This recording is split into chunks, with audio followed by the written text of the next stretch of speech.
It is mailbag time here on the channel, but first things first, if you haven't subscribed yet, please quickly go ahead and do so. Friendly reminder, that way you stay tapped in for all things Falcons this entire offseason. But let's answer the questions you guys asked over on our community tab here at the channel, where we had you pose questions that you've got for the Falcons this offseason, starting with this one coming in from Arctic. How realistic is this offseason? Daron, Payne, and Patrick Peterson are free agent signings. I'll go piece by piece. Daron Payne, I don't think is out of the question. The Commanders may very well franchise tag him, and then the whole NFL has no chance to sign him. Patrick Peterson, very much in the mix. He's a bit older in his career, so he might not have a whole bunch of teams lining up, but he did play pretty well last year for Minnesota. All right, moving on. Myles Murphy in the first round. Yeah, I don't think that's unrealistic. Jalin Hyatt in the second. I could see Hyatt falling towards the bottom of the second round, early first, when the combine's over and he gets to show his blazing speed. Re-sign Kaleb, McGary, Zaccheus, and Hodge. McGary, I'm not quite sure what they'll do. He was, not looking like a first rounder, not looking like someone who deserved to have his fifth-year option picked up until this past season, because that's always how it works when you don't pick up someone's fifth-year option. But the way I look at it is those things are all individually quite realistic. So is a whole bunch of money line favorites in a parlay. Chatsports.com/betfalcons. Good plug there by me.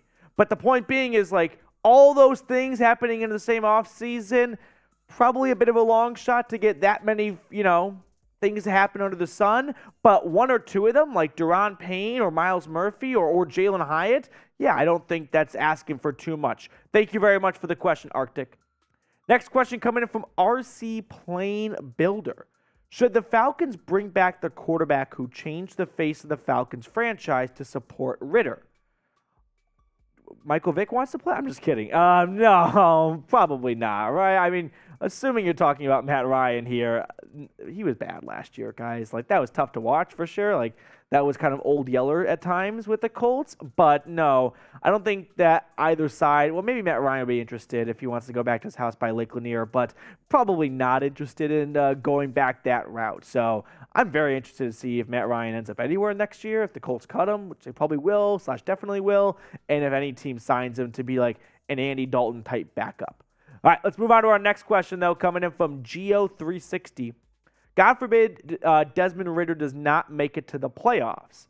Okay, I think right there we should maybe pump the brakes a little bit. If Desmond Ridder is good next year and this team wins 9 games but just misses the postseason, I think that's probably fine. Okay, let's get back to the question, though, because we had some more to it here. So, God forbid Desmond Ridder does not make it to the playoffs. But if so, would Atlanta draft a quarterback in the 2024 draft? So, let's just kind of go surface level here and say, would Atlanta draft a quarterback in 2024 if they don't make it to the playoffs? If Desmond Ridder does not look like the guy, they don't have a ton of money invested in him, not a first-round pick, so from a financial standpoint, they can move on relatively easily. And with the way Caleb Williams and Drake May played last year, they're going to be the front runners to be top picks in the 2024 draft. So Atlanta could be one of those teams where they might have a lot of talent around them to not be the worst team in football. And maybe they're one of those teams, kind of like the Colts this year, that looks to trade up and get a guy if Desmond Ridder is not their future. Now, I want to get your thoughts, though, on this. Do you think Desmond Ridder is QB1 for the future in ATL? Let me know, 1 for yes or 2 for no. This next question coming in from Michael Curtin. Should the Falcons trade for an edge or a linebacker? You're not seeing many teams trade for linebackers, specifically off-ball linebackers, right? The way the NFL is played this day and age, you're not getting as much, those Patrick Willis's, Brian Urlachers of the world that are great run-stopping off-ball linebackers. You're looking for fast linebackers that can run up the seam with tight ends and running backs and slot receivers. Now, when it comes to trading for an edge rusher, like Michael asks, probably not.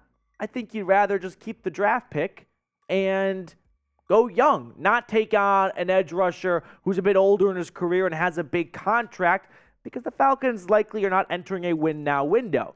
Now, if they get Lamar Jackson, well, maybe all of a sudden that window kind of, really opens up a little bit. But you also give up a ton to get Lamar in that situation, so you probably don't have a pick to trade away for a edge rusher. So I don't see a trade happening, in my opinion. Let's move on, though. Our next question coming in from Brody Brown. Do you think the Falcons will end up trading for DeAndre Hopkins? I've spoken about this before on the channel, and we are seeing a pattern in the National Football League of young quarterback, pair him with a veteran receiver to help progress that quarterback. And so maybe Hopkins could fit that role, going back towards the Southeast, right? Played his college ball in Clemson. But Hopkins, the last 4 seasons, his stats, he's still a top receiver, right? No one's going to argue against that. He was suspended 6 games this year for PEDs, 3 touchdowns, 717 yards. But who are we kidding? We are talking about a top 10 wide receiver. Do I see the Falcons doing it? I don't think Hopkins is going to go for a first. I really don't even think I don't think he would go for a second either, just with his age and contract. So for that, he'd probably go for a third. Maybe the Falcons are a team. If they are, it would kind of catch me off guard because they'd only have DeAndre Hopkins for another, good D-Hop for 2, maybe 3 seasons. We saw how quickly, unfortunately, Julio Jones fell off the face of the earth. So if the Falcons are in the belief of a win-now window over the next 2 to 3 years, I guess, but the way their roster is constructed right now, they don't seem like a very likely trade destination for D-Hop. Appreciate the question, though, Brody. Guy Schultz. I've been looking forward to answering this question, Guy. Hi from a Dirty Birds fan in Amsterdam. Can you explain why the Falcons are picking 8th in the first round, but 45th in the second, i.e. later than the 8th? Is this because there are equal results between multiple teams and strength of schedule shuffles the order between rounds? Haven't found an answer yet. Thank you. So, Guy, when I read this question, I thought I know how the draft works. Like, this is easy. And then I started doing some digging, and I'm like, I really couldn't figure out why they are not picking in the 8th spot in the second round. Now, quick disclaimer here. The Dolphins pick has been forfeited. So I'm going to go under the belief, and the way I'm going to play this draft is there are 31 picks in the first round, not 32. And the 32nd pick is the start of round 2. Some people are saying that 33 is the start of round 2, so that kind of puts everything off by a number. But the 2023 draft order is this. The Falcons are 8. The Jets are 13. All 6 of these teams picking here had 7-10 records. The Eagles and the Texans acquired picks from the New Orleans Saints and the Cleveland Browns, who also had 7-10 records. So, how does the NFL sort teams with the same record? It is by strength of schedule, which Guy denoted. And the Falcons had the lowest strength of schedule at 467, so they get to go first. Now, why are the Falcons not going 8th in the second round? When we look at round 2 of the NFL draft order, you can see that the Panthers are 39. That's bizarre. The reason being, after a lot of research, is if you determine the draft order for a tie by strength of schedule, whoever is first in round 1 goes to the back of the line and slowly moves up after each round. So because the Falcons were first of all those 7 and 10 teams with the lowest strength of schedule, in round 2, they go to the back of the line of all the 7 and 10 teams. And they will slowly move up a spot each round afterwards. So after like 35 minutes of research, I don't know if that's a good or a bad thing, and multiple guys at Chat Sports trying to figure it out, we solved the case, Guy. So that is your answer. Now, we got more questions to get to in just a second, but a quick shout out to our sponsor today, BetUS. If you haven't already, go to chatsports.com/betfalcons, enter promo code Falcons125, and the guys at BetUS are going to give you a 125% deposit bonus. Now, if you're curious what you can use your money to spend on at BetUS, how about some Super Bowl props? Anytime touchdown score, Travis Kelce, minus 155. Maybe not the greatest payout potentially, but it's a lock. Travis Kelce, I'll tell you right now, is scoring a touchdown in the Super Bowl. There's just no other way around it. Who else is Mahomes throwing to in the red zone? Or anywhere else on the field for that matter. Kelce minus 155 is a safe bet. I want to say an absolute lock, the lockiest lock in all of Lockland USA. But I'm not quite there yet because it is the Super Bowl and you can get burned.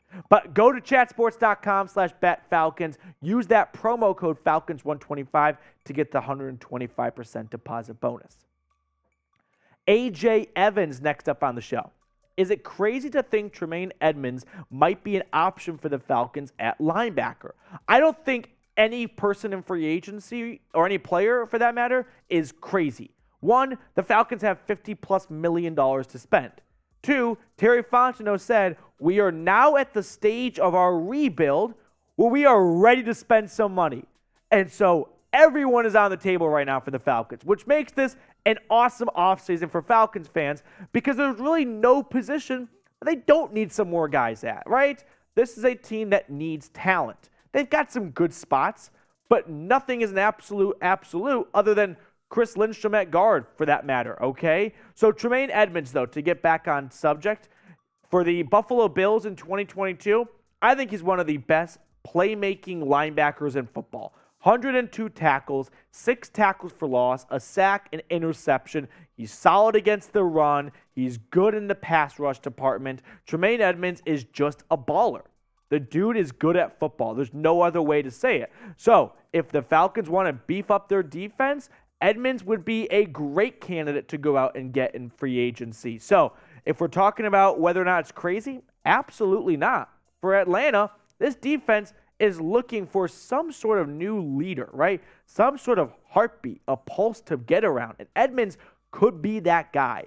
You don't see many linebackers get huge contracts in free agency, though. Roquan Smith just got a $100 million extension from the Ravens, and people are weary of doing so because of the devalued role of that position. But Edmunds could be an exception. He could go for 17 or so million, and I wouldn't hate it. All right, moving on, though, I want to get you guys weighed in on this conversation. Should Atlanta sign Tremaine Edmunds in free agency? S for sign or P for pass? I'm going to go S for sign because why not? The Falcons have money to spend. Spend it. Next question coming in from Soda Drink. I don't like soda anymore. Saw this on Falcoholic. How long do you think it'll realistically take for us to get back to the Super Bowl? I can't give you a number. Like, that's impossible to answer. And here's why. If Desmond Ridder comes out next year and he's the guy, right? The Falcons found a gem in the draft. Awesome. They could be in the Super Bowl, I don't know, in 3 seasons, right? Let some of these younger picks develop. Let Drake London sort of enter his prime and Kyle Pitts turns around his career after a slowish start. Sure. But if Desmond Ridder is not the guy, I don't know who the next quarterback will be. Without knowing who that next quarterback will be, it's impossible to say when the Falcons could get back to Super Bowl status. So I can't give you a number. I know you're looking for someone to just tell you 4 years, 5 more years. That's all you got to wait. No idea. Because if I did, I don't know, I could make a ton of money going to teams like the Browns and the Jags and telling them how long the Super Bowl wait will be over. So I don't have a good answer for you, Soda Drink. Dynasty Gamer next up on the show. How long do you think it'll be to know if Desmond Ridder is QB1 of the future? This is a very good question because some people say you can just tell after a couple practices in training camp if that guy's got it or he doesn't have it, right? Desmond Ridder has played 4 games in the NFL. He's gotten better every single game, in my opinion.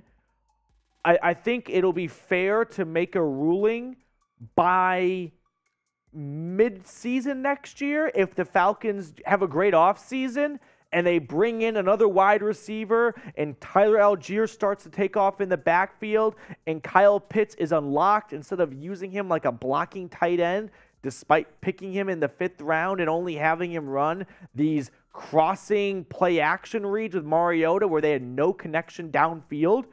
If all those boxes are checked, Pitts is it. London's taken off. Algier's awesome. You brought back McGary. Lindstrom's one of the best guards in football. You got a good offense, but things just aren't clicking, and you're averaging 17 points per game, and it's the middle of October. You might have your answer then. Your boy Alberto, what's up? How far do you think the Falcons can go next year? Well, I don't see why they can't go to the playoffs. Look at the NFC South. right? Kyle Trask is not going to be good. I'm going to proudly say that right now, okay? Couldn't even beat out, Blaine Gabbert for the backup job. So I can kind of rule out the Bucs a little bit. The Saints, I don't know what they'll be like next year. I don't know who their quarterback will be next year. So if it's Derek Carr, they could be competent. If it's not DC, hard to say. The Panthers were frisky with Steve Wilks. Will they be frisky without him? I think Frank Reich was a solid hire, but he might not come in there and light the world on fire in year one, especially with another team we don't know the quarterback for. It's hard to say who the best quarterback in the NFC South is right now, for that matter. So there's no reason to believe that the NFC South winner won't be like this year and be a potential below 500 team. So the Falcons could very well go 7 or 8 wins and squeak in and host a playoff game next year. So if they got a good offseason, I think the realistic ceiling for them is 10 wins.